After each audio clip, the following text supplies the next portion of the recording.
Taste the Daily.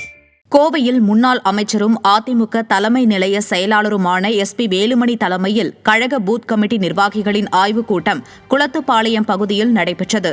இந்த கூட்டத்தில் தாளியூர் பேரூராட்சிக்கு உட்பட்ட கழக நிர்வாகிகளுக்கு முன்னாள் அமைச்சர் எஸ்.பி. வேலுமணி அறிவுரைகளை வழங்கினார்.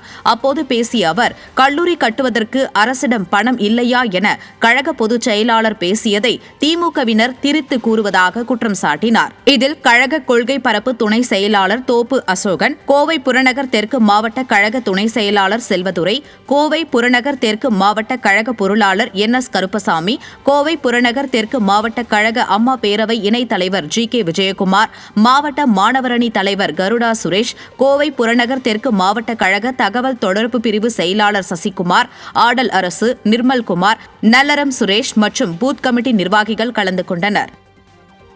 திமுக ஒண்ணுமே கையா முடிச்சுட்டான். வெறும் விளம்பரத்தில் தான் டிவியில எடப்பாடியில் வந்து பேசுறாரு. அவர் பேசுறதே ஒரு தெளிவா சொல்றாரு. எந்த கல்லூரி கேட்டாலும் அரசாங்க பணத்தில் கட்டுங்க.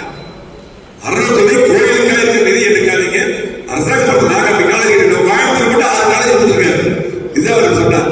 இதை அவர் தலைவர்களுடைய பேர் பேசியிருக்காங்க. அவங்க சாதனை சொல்றது ஒண்ணு இல்லை. சாதனை சொல்றதுக்கு ஒண்ணு இல்லை. இப்ப வந்திருக்கூடிய நல்ல சொல்லியிருந்தார் பொறுப்பாளர் ஆகவே இன்றைக்கு திமுக ஆட்சியில் ஏதாவது திட்டம், இன்னைக்கு அத்திகள் அவ்வளவு திட்டம் 20 வருஷம் பிரச்சனை முடிச்சு கொடுத்தார். முதலமைச்சர் போய் கேட்டீங்க, விவசாயம் நீங்க பண்ண முடியும் கேட்டோம். நம்பி மத்தியில் விதை வெட்டில எல்லாம் பேசுறேன், நீங்க பண்ணி கொடுங்க.